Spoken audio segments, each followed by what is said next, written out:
Hi guys, welcome back. And today we're going to study about light, shadows, and reflections. So chapter 11 in the Cordova textbook. So let's go.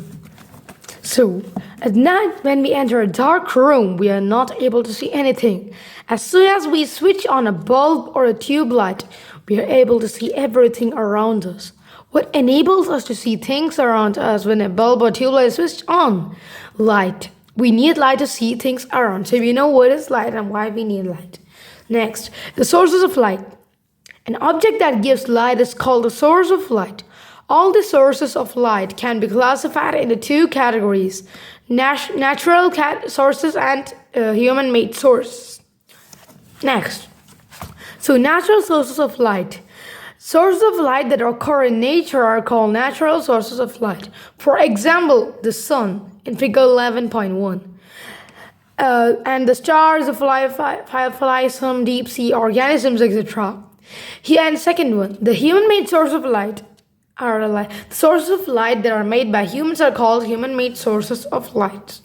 For example, a burning candle, tube light, lighted electric bulb, like in figure T11.2, a lighted torch, kerosene oil, lamp, etc. So next, what are luminous and non-luminous objects? Because we're going to study that too. All objects can be classified into two objects: luminous and non-luminous objects. Luminous objects.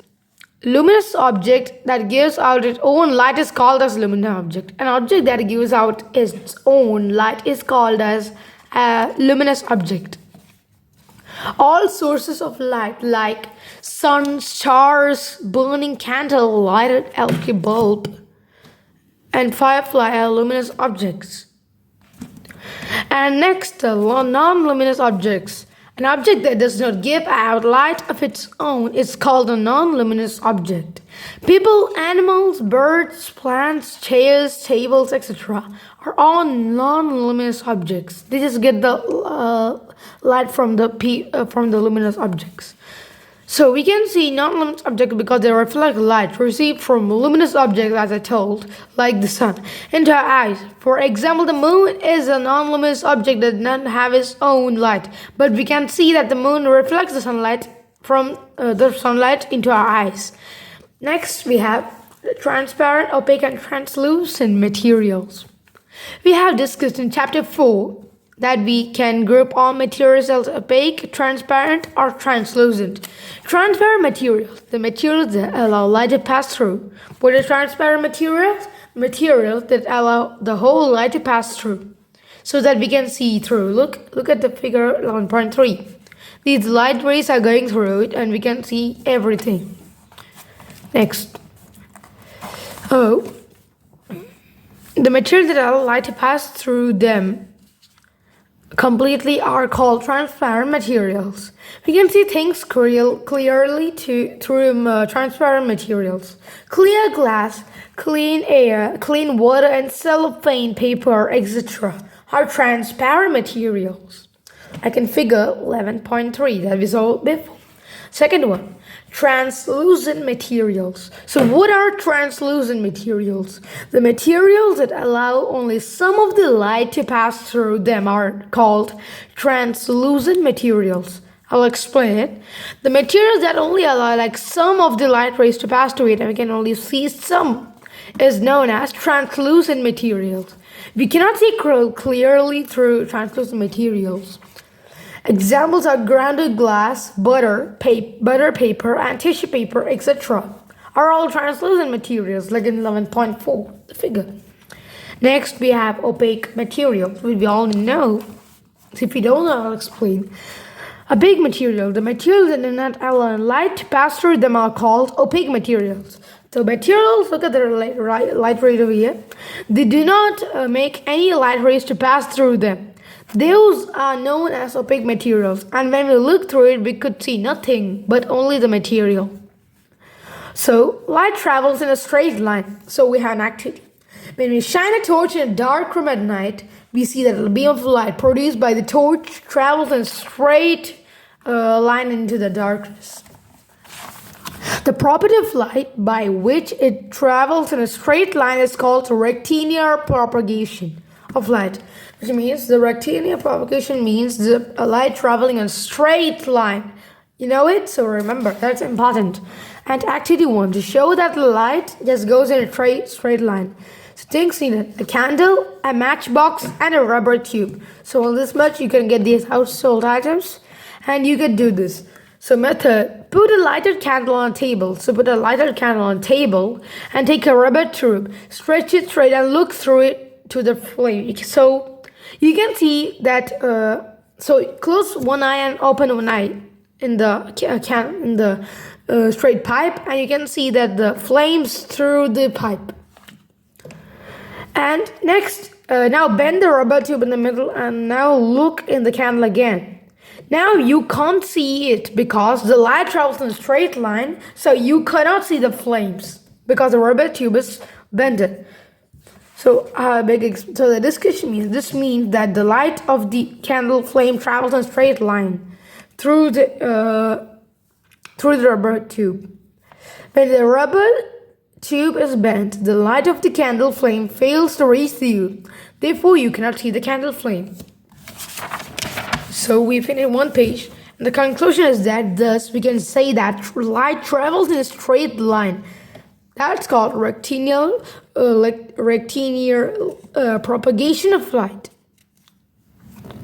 So what do you pronounce it? Rectilinear propagation of light. So don't forget. And let's know more. The propagation of light. The rectilinear motion of light can be represented by a ray or a beam. By a light ray or a light beam. So ray, it's a line with an arrow. The arrow shows the direction in which the light is traveling. Beam. A beam is a collection of rays in which is called a beam of light. These rays may or may not be parallel. If there is a point source of light, then rays spread out like diverge. So this many group of beam rays. Next, we have an activity 2. To show that light spreads in all directions, we have an activity. To show that light spreads in all directions, take a cardboard box and make small holes on this. And remove its cover. Put the cardboard box on a source of light. What do you observe? You can see that all the lights, like the light is going through all the holes. So we can see that light spreads out in every direction from the source. The rectilinear propagation of light explains a lot of interesting phenomena related to light, including the formation of shadows. So, what are shadows? And we are going to explain that in this video. Shine a torch on a table. Now place a book between the torch and the table. So, shine a torch on a table like this and put a book like this. Just put a book. You can see the shadow on the table, which means the dark outline that covered with the dark colors known as the shadow. I'll explain. What do you observe? Since the book is an opaque object, it stops the light from passing through it. So opaque objects could make shadows. A dark shade that appears on the table behind the book. This is the shadow of the book. A shadow is a dark patch shade formed behind an opaque object when it blocks the path of light coming from the source. So, what do you mean? A shadow is a dark pitch black dark area that is formed behind the opaque object. Only opaque objects that is blocking the light from the source. This is known as a shadow. Let us perform the following activities to know the conditions essential for the formation of a shadow. So, sorry guys. I just broke my camera. Conditions essential for the formation of a shadow.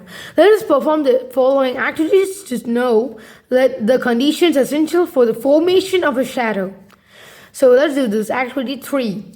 To show that a source of light is needed for a formation of a shadow. Things needed: a book and a source of light. And the method is, take a book and opaque object to a dark room. Can you see the shadow of the book? Now switch on the bulb. What do you observe? The observations are, you can see a shadow in the dark. When you switch on only the light, the source, you could see the shadow of the book on the ground. Conclusion: a source of light is needed for the formation of shadow. Next, we have activity 4. To show that for the formation of shadow, there must be an opaque screen to receive the shadow of an object. So, things needed: a torch and a piece of cardboard. This activity should be carried out at night with some of your friends. Ask one of your friends to stand in dark. Can you see your friend's shadow? No, because the source of light is needed for a shadow to be formed. Hold the torch and shine it on your friend standing in the dark.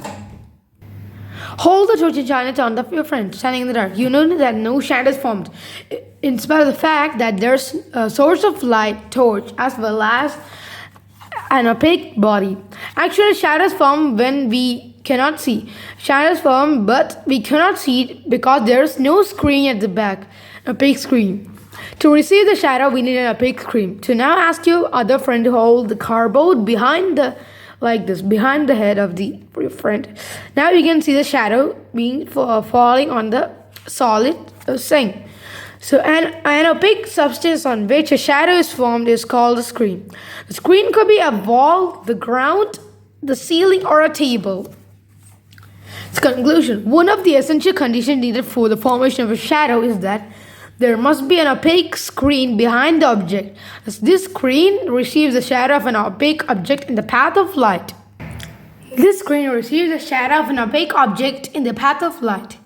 Hence, the conditions essential for the formation of a shadow are a source of light, an opaque object to block the path of light, and an opaque screen behind the object. Next, we have some questions, so we can do it later. Next, we can do these questions later after studying the whole. Let's do the characteristics of a shadow. Let us perform the following activities to know the characteristics of a shadow. Activity 5. To show that a shadow is a dark. To show that the shadow is a dark outline of an object. Things needed: a torch, a green and a red cellophane paper, a multicolored cube, and a yellow ball. So, here you go. Method: take a torch and cover the front part of the head with a piece of green colored cellophane paper. The torch now emits green colored light. Place the shine torch on the multicolored cube. The torch with the dark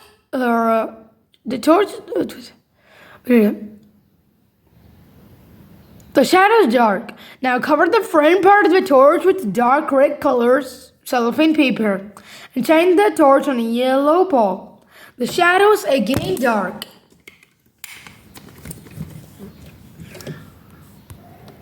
Now cover the front part of the torch with the dark red colored cellophane paper and shine the torch on a yellow ball. The shadow is again dark.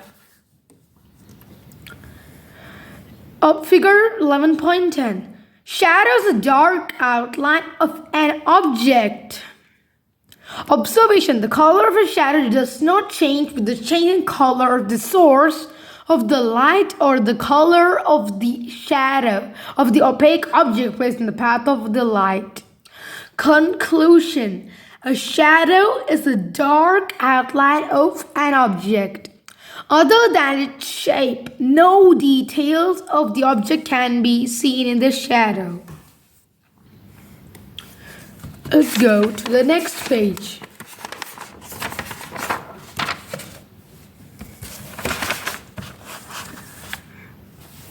So, next is switch on the table lamp and place it on a table. Ask your friend to stand against the wall.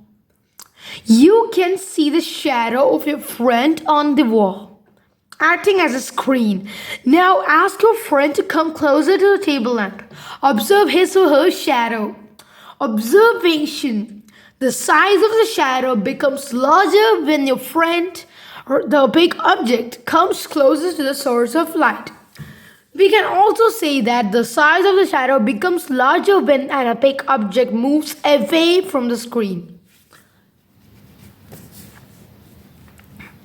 Conclusion: So we can conclude that the size of a shadow on the screen increases with the decrease in distance between the source of a light and the opaque object, and vice versa.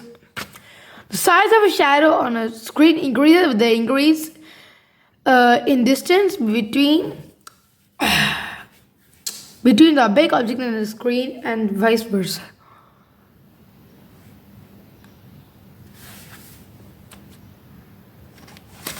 So you can see it.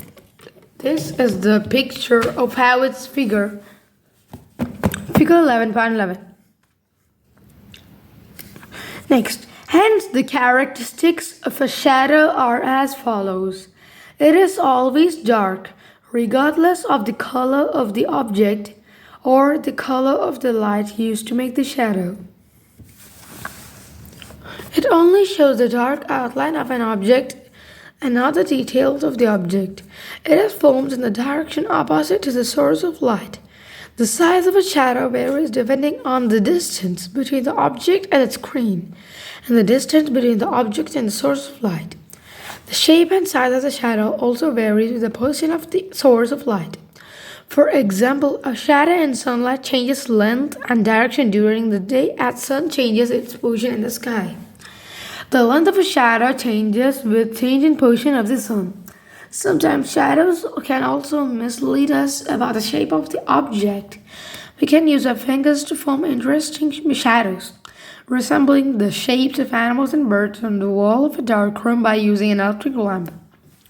Next, we have the pinhole camera, which is very important. We can see the images of different objects using a pinhole camera.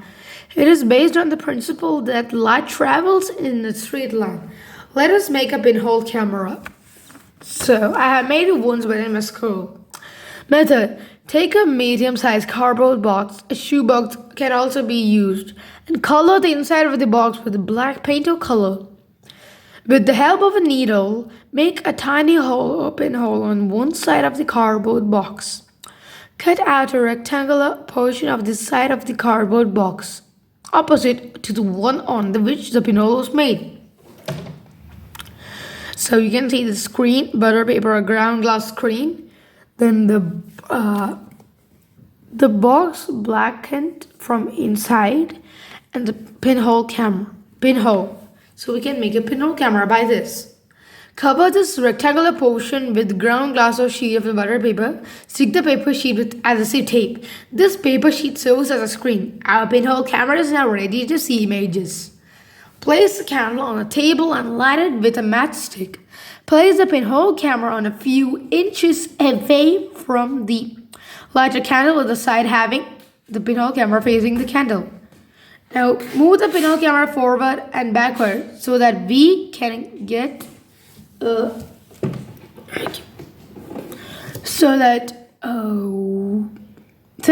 clear image of the candle flame on screen.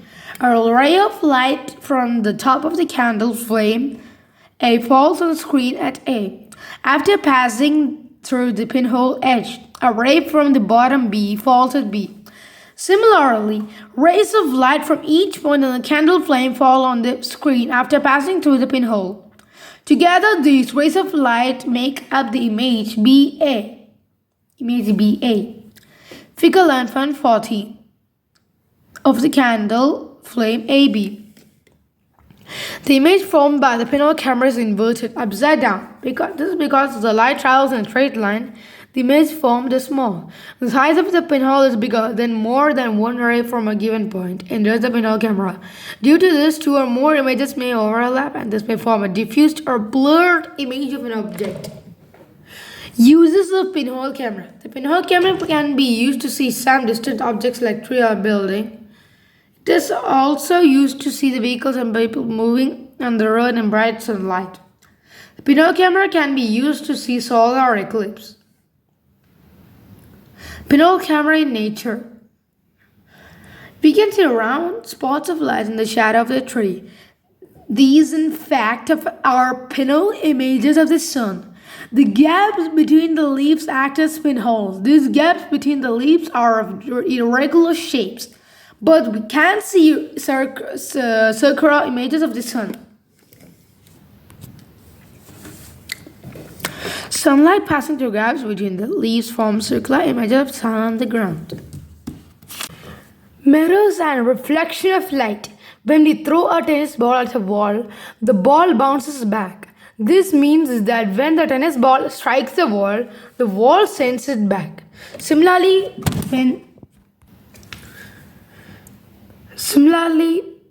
when light falls on the surface of an object, the object sends the light back.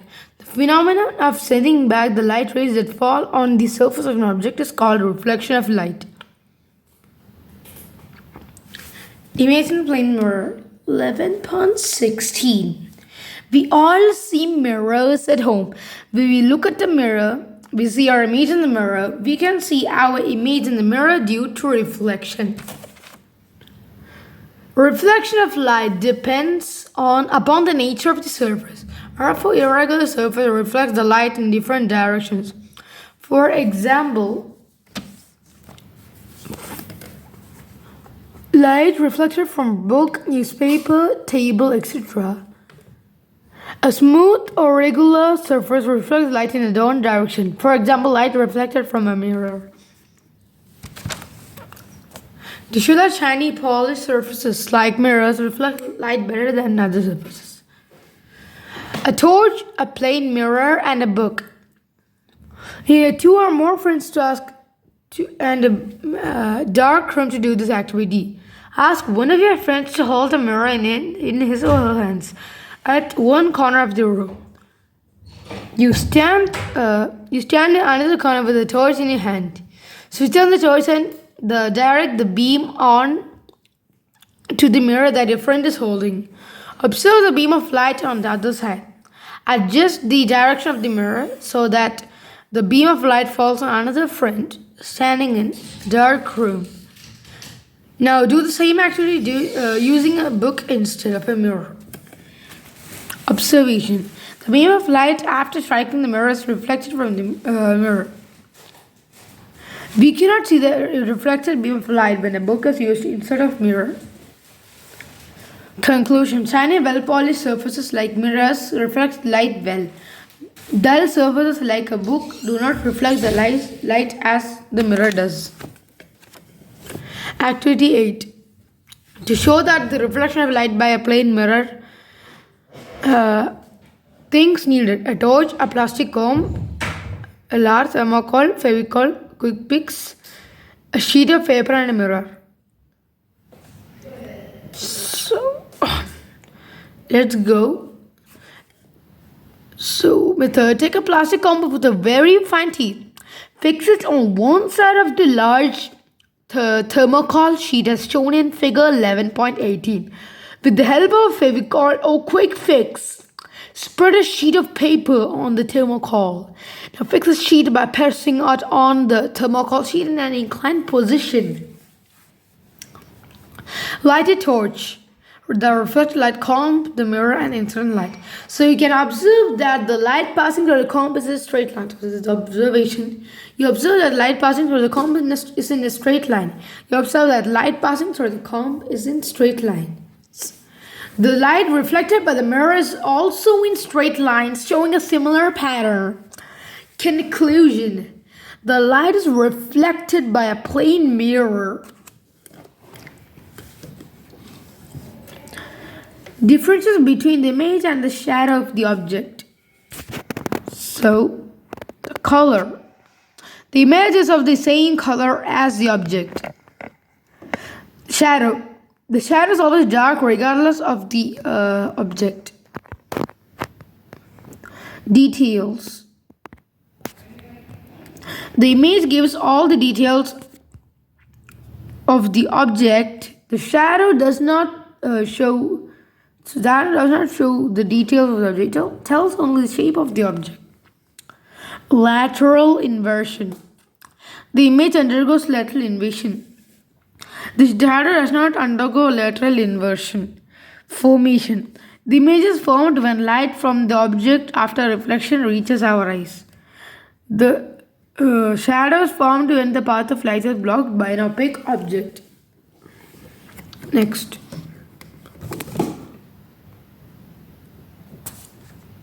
We can see all the details of an object in the image from a plane mirror. Why? An image seen by a plane mirror is formed when light from the object reaches our eyes. After the reflection from the plane mirror, since light from the object actually falls on our eyes, we can see all the details of the object in its image. A very interesting phenomenon occurs when the light coming from an object is reflected by a plane mirror. Activity 9. Stand before a mirror and hold your right ear with your right hand. What do you observe? You see that it appears in the mirror that you are holding your left ear. This left-right reversal of the object in a mirror image is called lateral inversion. So guys, we have finally finished our lesson, and thanks for watching and support me. Now upload these videos again and again. So subscribe to my channel and click the bell button to get more. Bye and have a nice day.